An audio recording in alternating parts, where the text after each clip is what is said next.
మా latest videos కోసం మా ఈ తెలుగు న్యూస్ ఛానల్ సబ్స్క్రైబ్ చేసి గంట సింబల్ యాక్టివేట్ చేసుకోండి. ఈ లక్షణాలు ఉన్న స్త్రీలు ఇంట్లో ఉంటే లక్ష్మీదేవి ఎప్పటికీ అడుగు పెట్టదు అని శాస్త్రం చెప్తోంది. ప్రతి స్త్రీ కూడా లక్ష్మీదేవి అనుగ్రహం కావాలని కోరుకుంటుంది. లక్ష్మీదేవి అంటే సాక్షాత్తు ధనానికి అధిపతి. ఎవరికి ఐశ్వర్యం సిద్ధించాలన్నా ఆమె అనుగ్రహంతోనే జరుగుతుందని నమ్మకం. అందుకే అందరూ వివిధ రూపాల్లో ఉన్న లక్ష్మీదేవి పటాలు, బొమ్మలను పూజిస్తారు. లక్ష్మీదేవి సకల సంపదలకు ఆదిదేవత. ఆ తల్లి అనుగ్రహం ఉంటే చాలు అన్నీ లభిస్తాయంటారు మన పెద్దలు. త్రిమూర్తులలో ఒకరైన శ్రీ మహావిష్ణువు భార్య లక్ష్మీదేవి. మహాలక్ష్మి సిరి సంపదలకు ఆదిదేవత, జీవన సౌభాగ్యానికి దివ్య ప్రతీక. లక్ష్మీదేవి ఈ లక్షణాలు ఉన్న స్త్రీలు ఉంటే ఇంట్లోకి ఎప్పటికీ రాదు, అడుగు పెట్టదు అని శాస్త్రాలు చెప్తూ ఉన్నాయి. మరి ఎలాంటి స్త్రీలు ఉన్న ఇంట్లోకి లక్ష్మీదేవి అస్సలు రాదు అనే విషయాన్ని ఇప్పుడు మనం ఈ వీడియోలో వివరంగా తెలుసుకుందాం. ఫ్రెండ్స్, ఫస్ట్ అయితే ఈ వీడియోకి ఒక లైక్ కొట్టి మా ఛానల్ని సబ్స్క్రైబ్ చేసుకోండి. ఆడవారిని ఇంటికి శ్రీ మహాలక్ష్మిగా భావిస్తూ ఉంటారు. ఆ ఆడవారు చేసే కొన్ని పనుల వలన ఇంట్లోని లక్ష్మి పోయి ఇంట్లోకి దరిద్ర దేవత ప్రవేశిస్తుందని పండితులు అంటూ ఉన్నారు. ప్రతి వ్యక్తి సుఖ సంతోషాలు ఆయా ఇంటిని మెయింటైన్ చేసే, అలాగే అందరినీ జాగ్రత్తగా చూసుకునే బాధ్యత మహిళలపైనే ఉంటుందని ప్రాచీన కాలం నుండి మన భారతీయులు ఇంటి కూతురుని, కోడల్ని, భార్యను లక్ష్మీదేవిగా భావిస్తూ వస్తూ ఉన్నారు. పిల్ల అనుకుంటే ఒక ఇంటిని స్వర్గంగానూ మార్చగలదు, లేదా నరకంగానూ మార్చగలదు. శాస్త్రాల ప్రకారం ఆడవారు కొన్ని పనులు చేయకూడదు. కాదని చేస్తే ఆ ఇంటికి లక్ష్మీ కటాక్షం తగ్గిపోతుంది. అంతేకాదు, ఈ తప్పులు చేసే స్త్రీ ఉన్న ఇంటికి లక్ష్మీదేవి రాదు, అడుగు కూడా పెట్టదు. ఈ లక్షణాలు ఉన్న స్త్రీ ఉంటే ఇంటిని లక్ష్మీదేవి అస్సలు ఇష్టపడదు. మొదటిగా, ఏ ఇంట్లోని ఆడపిల్ల అయితే కాలితో చీపురును తొక్కుతుందో లేదా తన్నుతుందో ఆ ఇంటికి లక్ష్మీదేవి రాదు. ఇంటిలోని ఆడపిల్ల చీపురును తొక్కటము, తన్నటం వంటి పనులు అస్సలు చేయకూడదు. దాని వలన దరిద్రదేవత ఇంట్లోకి వస్తుంది. దరిద్రదేవత ఉన్న చోట లక్ష్మీదేవి ఉండదు. చీపురును లక్ష్మీదేవిగా భావిస్తూ ఉంటారు కాబట్టి ఆడవారు ఎప్పుడూ కూడా చీపురును కాళ్ళతో తొక్కటము, తన్నటం వంటి పనులు చేయకూడదు. అలాగే ఆడవారు కుక్కర్, కడాయి, అట్ల పేనం శుభ్రం చేయకుండా గ్యాస్ పొయ్యి మీద పెట్టి నిద్రించకూడదు. అలా అశుభ్రమైన పాత్రలను పొయ్యి మీద పెట్టి నిద్రించే స్త్రీ ఉన్న ఇంటికి ఎప్పటికీ లక్ష్మీదేవి రాదు. ఆ ఇంట్లో ఎప్పుడూ దుఃఖం ఏర్పడుతుంది. మహిళ అయితే కాలితో తలుపును తెరుస్తుందో, మూస్తుందో అలాంటి స్త్రీ ఉండే ఇంట్లో కూడా లక్ష్మీదేవి ఉండదు. ఆ స్త్రీ వలనే ఆ ఇల్లు లక్ష్మీదేవి అనుగ్రహాన్ని కోల్పోతుంది. ఆడవారు తెలియక ఇప్పటి వరకు ఈ తప్పును చేస్తూ ఉంటే ఎక్కడైనా ఆ అలవాటును మానుకోండి. గుమ్మానికి ఎదురుగా కూర్చొని అన్నం తినే స్త్రీ ఉండే ఇంట్లో కూడా లక్ష్మీదేవి ఉండదు. అలాగే రాత్రి సమయంలో అంట్లు శుభ్రం చేయకుండా పడుకునే స్త్రీ ఇంట్లో కూడా లక్ష్మీదేవి ఉండదు, అస్సలు రాదు. రాత్రి సమయంలో ఆడవారు ఎట్టి పరిస్థితుల్లోనూ కూడా ఇంటిని శుభ్రం చేయవద్దు, చీపురుతో తుడవద్దు. ఏ మహిళ అయితే ఇంట్లో ఎప్పుడు పడుకునే ఉంటుందో ఆ ఇంట్లోకి లక్ష్మి రాదు. అంతేకాదు, స్త్రీ అలా ఎప్పుడూ పడుకునే ఉంటే ఇంట్లో వారికి కీడు జరుగుతుంది. ఆడవారు ఉదయాన్నే లేచి వాకిలిని తుడిచి లక్ష్మీదేవిని ఆహ్వానిస్తూ ముగ్గు పెట్టాలి. అలా చేయటం వలన లక్ష్మీదేవి ఇంటికి వచ్చి శుభాలను కలగజేస్తుంది. లక్ష్మీదేవి కటాక్షం కోసం మహిళలు తప్పక ఆచరించాల్సిన నియమాలు ఇవి. లక్ష్మీదేవి కృప కలగాలని చాలామంది రకరకాల పూజలను చేస్తూ ఉంటారు. మనం ఎంత సంపాదిస్తూ ఉన్నా కూడా అది చేతిలో ఉండదు. అయితే ఇంట్లో లక్ష్మీదేవి ఎప్పటికీ ఉండాలని అనుకుంటూ ఉంటారు. ఇంట్లో ఎప్పుడూ లక్ష్మీదేవి ఉండాలంటే మాత్రం కొన్ని నియమాలు పాటించాల్సిందే. అవి ఖచ్చితంగా అమలు చేస్తేనే ధనలాభం కలుగుతుంది. చేతి నిండా డబ్బు ఉంటుంది, పట్టిందల్లా బంగారం అవుతుంది. డబ్బు కావాలని ఎవరికి మాత్రం ఉండదు. లక్ష్మీ కటాక్షం కోసం ఎదురు చూసేవాళ్ళు ఎంతోమంది ఉంటారు. కూటి కోసం కోటి విద్యలు అన్న చందంగా సంపద కోసం కూడా ఎన్నో రకాలుగా ప్రయత్నిస్తూ ఉంటారు. డబ్బు సంపాదించడానికి మనిషి నిరంతరం పోరాడుతూనే ఉంటాడు. నిజానికి లక్ష్మీ కటాక్షం అంటే డబ్బు ఎక్కువగా ఉండటం మాత్రమే కాదు, మనిషికి డబ్బు ఎంత అవసరమో ఆ డబ్బును ధర్మ న్యాయ మార్గాల్లో సంపాదించటం కూడా అంతే ముఖ్యం. లేదంటే మనిషికి మనశ్శాంతి కరువవుతుంది. డబ్బును కష్టపడి సంపాదిస్తే కలిగే తృప్తి వేరు. అంత కష్టపడి సంపాదించిన డబ్బు నిలవకపోతే చాలా సమస్యలు ఎదురవుతూ ఉంటాయి. ఆ సమస్యలు బయటపడాలంటే లక్ష్మీదేవి కృప మన మీద పుష్కలంగా ఉండాలి. లక్ష్మీ కటాక్షం ఆడవారి ప్రవర్తన వల్ల సిద్ధిస్తుంది అంటే నిజమే అని చెప్పవచ్చు. స్త్రీలు ఇంటిని శుభ్రంగా ఉంచటము, ఎప్పుడూ లక్ష్మీదేవిలా ప్రసన్నంగా కనిపించటము, ఇలాంటి వాటి వల్ల ఇంటికి ఎంతో మంచి జరుగుతుంది. ప్రతిరోజు ఉదయం పాలు కాయటంతోనే ఆడవారు రోజును ప్రారంభించటం చేస్తారు. అయితే పాలు కాచే సమయంలో ఒక చిన్న పని చేస్తే సంపాదించిన డబ్బు నిలుస్తుంది అని పండితులు చెప్తూ ఉన్నారు. లక్ష్మీదేవి పాల సముద్రం నుండి ఉద్భవించటం వల్ల లక్ష్మీదేవికి పాలు అంటే చాలా ఇష్టం. అంతేకాక పాలు ఆవు నుండి రావటం వల్ల పాలను లక్ష్మీ స్వరూపంగా భావిస్తాం. అందువల్ల ప్రొద్దున్నే పాలు కాచే ముందు పొయ్యిని శుభ్రపరిచి పొయ్యి కింద తడి క్లాత్తో శుభ్రం చేసి ముగ్గు వేయాలి. ఆ తర్వాత పొయ్యికి కుంకుమ బొట్లు పెట్టాలి. అగ్నిదేవుడికి నమస్కరించి ఆ తర్వాత పాలు కాయాలి. ఒకవేళ పాలు పొంగితే అందులో 2 బియ్యపు గింజలను కూడా వెయ్యాలి. కాచిన పాలు చల్లారడానికి మూత మాత్రం తీయకూడదు. ఎందుకంటే ఇంటిలో డబ్బు కూడా ఆవిరిలా ఆవిరైపోతుంది.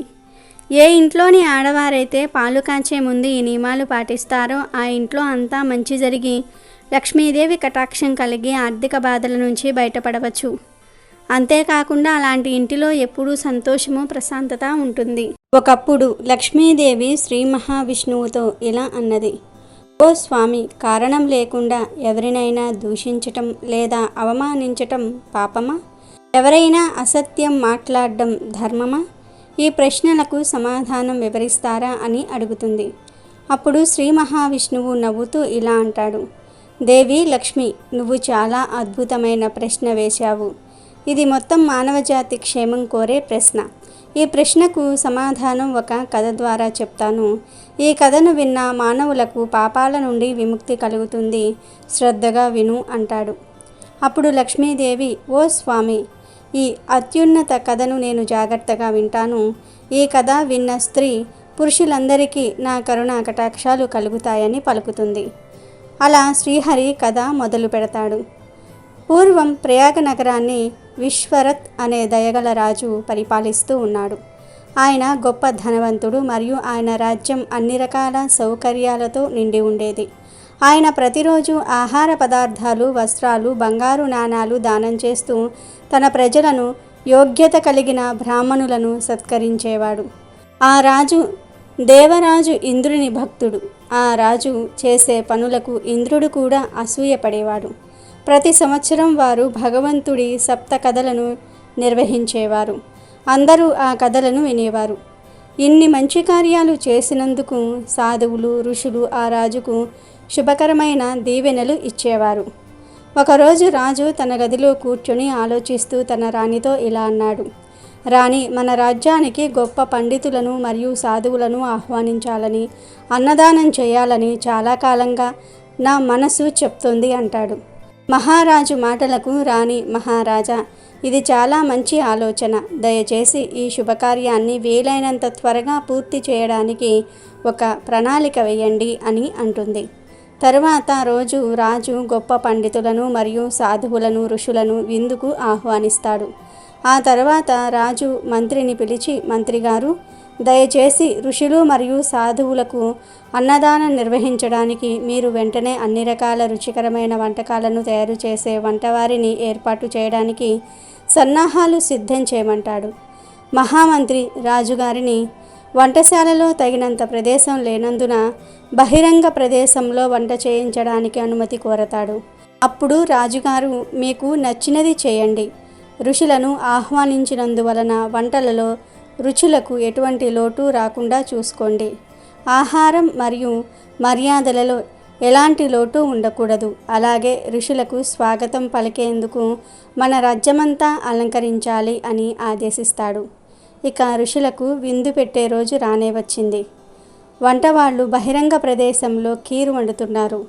అదే సమయంలో ఒక డేగ తన గోళల్లో విషపూరిత పామును పట్టుకొని ఆకాశంలో ఎక్కడికో వెళ్తోంది. కానీ ఆ డేగ వంట చేసే ప్రదేశంపై నుండి వెళ్తున్నప్పుడు ప్రమాదవశాత్తు విషపూరిత పాము నోటి నుండి కొన్ని విషపు చుక్కలు వంటల్లో పడిపోతాయి. కానీ ఈ విషయం ఎవరికీ తెలియదు. రాజు ఆహ్వానించినందున చుట్టుప్రక్కల రాజ్యాల నుండి ఋషులందరూ కూడా రాజభవనానికి వచ్చారు. అప్పుడు రాజు స్వయంగా వారిని స్వాగతించి వారి పాదాలను కడిగి వారికి ఉచిత ఆసనాలను ఇచ్చి రాజు స్వయంగా తన చేతులతో ఋషులకు భోజనం వడ్డించాడు. అందరూ ఆహారాన్ని ఆస్వాదిస్తూ తిన్నారు. కానీ కొంత సమయం తర్వాత ఋషులందరికీ కూడా అకస్మాత్తుగా తల తిరగటం ప్రారంభించి వారు అక్కడే కుప్పకూలిపోయి చనిపోయారు. ఆ సంఘటనతో రాజు తీవ్ర దిగ్భ్రాంతికి గురి అయ్యాడు. అతను వెంటనే తన సేవకులకు వండిన ఆహారాన్ని విసిరివేయమని చెప్పాడు. తన రాజభవనంలో బ్రాహ్మణుల అకాల మరణం గురించి దిగులు పడిన రాజు ఇప్పుడు బ్రాహ్మణులను చంపిన ఘోర పాపానికి అతను జన్మజన్మల వరకు విముక్తి పొందలేడు అని, ఇది బ్రహ్మహత్య పాపం కిందకు వస్తుందని ఆలోచించటం ప్రారంభించాడు. మరోవైపు ఋషుల ఆత్మ యమధర్మరాజు ఆస్థానానికి చేరుకున్నప్పుడు ధర్మరాజు వారందరినీ కూడా వారి వారి కర్మలను బట్టి వివిధ లోకాలకు పంపాడు. కొందరు వేరువేరు జన్మలలో జన్మించారు. కానీ చిత్రగుప్తుడు యముడితో, ప్రభు, వీరి అకాల మరణం యొక్క పాపాన్ని ఎవరు భరించాలి? ఈ భయంకరమైన బ్రహ్మహత్య పాపాన్ని ఎవరు అనుభవించాలి అనే ప్రశ్న వేశాడు. ఎందుకంటే ఈ విచిత్రమైన పరిస్థితి ఎప్పుడూ రాలేదు. చిత్రగుప్తుడు యమరాజును తన అభిప్రాయాన్ని అడిగినప్పుడు యమరాజు, ఓ చిత్రగుప్త, రాజు చాలా సద్గుణవంతుడు మరియు అతను అన్నదానం కోసం ఈ ఋషులను పిలిచాడు. ఋషులు చనిపోవటం వలన అతను ఎంతో పశ్చాత్తాపడుతున్నాడు. కాబట్టి ఆయన తప్పులేదు. అందులో పాము విషపు చుక్కలు పడ్డాయని పామును మోసుకు వెళ్తున్న ఆకాశంలో ఉన్న డేగకు తెలియదు. డేగ చేత తీసుకువెళ్ళబడుతున్న పాము తన ప్రాణాలను కాపాడుకోవాలనే తపనతో ఆత్మరక్షణలో పడి ఆహారంలో విషం చిమ్మింది. కాబట్టి వీరిలో ఎవరిని నిందించాలో ఎవరికి శిక్ష పడాలో తెలియటం లేదు అని యమధర్మరాజు చిత్రగుప్తుడితో చెప్తాడు. తర్వాత ఈ సమస్యకు పరిష్కారం కోసం యముడు శ్రీ మహావిష్ణువును తలిచాడు.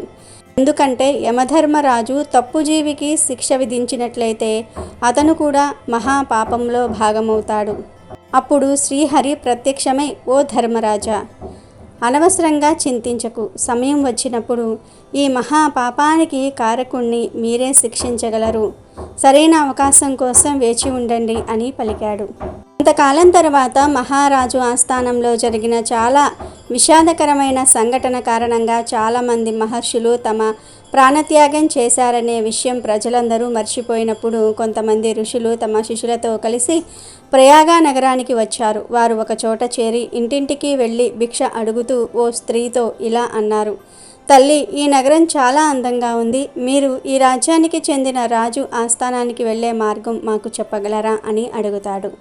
అప్పుడు ఆ స్త్రీ ఆశ్చర్యంగా చూసి, ఓ మహర్షులారా, మీరు ఎందుకు చావును ఆహ్వానిస్తూ ఉన్నారు అని అంటుంది. ఆ ఋషులకు ఏమీ అర్థం కాదు. అమ్మా, నువ్వు దేని గురించి మాట్లాడుతూ ఉన్నావు అని అనగా ఆ స్త్రీ, అవును, నేను అదే ఆస్థానం గురించి మాట్లాడుతున్నాను. అప్పుడు మీలాంటి ఋషులు రాజు ఇంటి భోజనం తినటం వలన చనిపోయారు. మీరు ఇంకా చనిపోవాలని కోరుకుంటే మీరు ఆ రాజ దర్బార్కు వెళ్ళండి. బ్రహ్మహత్య పాపం చేసిన రాజు అడవికి వెళ్ళి తపస్సు చేస్తున్నట్లుగా నటిస్తున్నాడు అని అంది. దాంతో ఋషులు ఆ రాజ్యం వదిలి వెళ్ళిపోయారు. అలా ఆ స్త్రీ తన ఇంటికి మరియు నగరానికి వచ్చే అతిథులకు మరియు ఇతర వ్యక్తులకు, రాజ్య ప్రజలకు రాజు గురించి చెడు మాటలు చెప్పేది. ఆమె రాజును విమర్శిస్తూ చెప్పే మాటలు అడవిలో మంటలు వ్యాపించినంత వేగంగా వ్యాపిస్తూ ఉన్నాయి. ఆ తర్వాత కొన్ని రోజుల తర్వాత ఆ మహిళ పాము కాటుతో మరణిస్తుంది. మరోవైపు రాజు విశ్వరథ్ కూడా వృద్ధాప్య కారణంగా అడవిలో మరణిస్తాడు. యమధర్మరాజు వారిద్దరి ఆత్మలను తీసుకుంటాడు. చిత్రగుప్తుడు వారిద్దరి పుణ్య పాపాల జాబితాను చూసి యమధర్మరాజుతో ఇలా అంటాడు, మహారాజా, మనం ఎన్నో ఏళ్లుగా ఎదురు చూస్తున్న రోజు రానే వచ్చింది అని అనగా యమధర్మరాజు ఇలా అంటాడు, ఓ చిత్రగుప్త, రాజు విశ్వరథ్ ఋషులకు బ్రాహ్మణులకు ఆకలి తీర్చే ఉద్దేశంతో అన్నదానం చేశాడు. ఋషుల మరణం ఉద్దేశించి చేసినది కాదు. పైగా ఆయన పశ్చాత్తాపపడ్డాడు. అడవులకు వెళ్ళి సన్యాసిగా జీవించాడు. కావున ఈ పాపం తనకు తెలియదని ఈ పాపం చేస్తున్నప్పుడు అతనికి ఎటువంటి సంతోషం విచారం కలగలేదు. అందుకే అతన్ని బ్రహ్మలోకానికి పంపమని చెప్పాడు. కానీ ఈ స్త్రీ తన కటువైన మాటలతో రాజును విమర్శించటంతో సంతోషాన్ని పొందటం వల్ల మహాపాపానికి భాగస్వామ్యురాలయ్యింది. కావున ఈ స్త్రీని 16 రకాల నరకాలకు పంపాలని శిక్ష విధించాడు. కాబట్టి దేవి లక్ష్మి యమధర్మరాజు ఆజ్ఞ ప్రకారం స్త్రీ ఘోరమైన నరకంలో పడింది. ఓ లక్ష్మి, నీ ప్రశ్నకు సమాధానం దొరికినట్లే కదా. ఎవరైనా కారణం లేకుండా కబుర్లు చెప్తూ వేరే వారిని దూషిస్తే వారు బ్రహ్మహత్య చేసినంత పాపాన్ని పొందుతారు.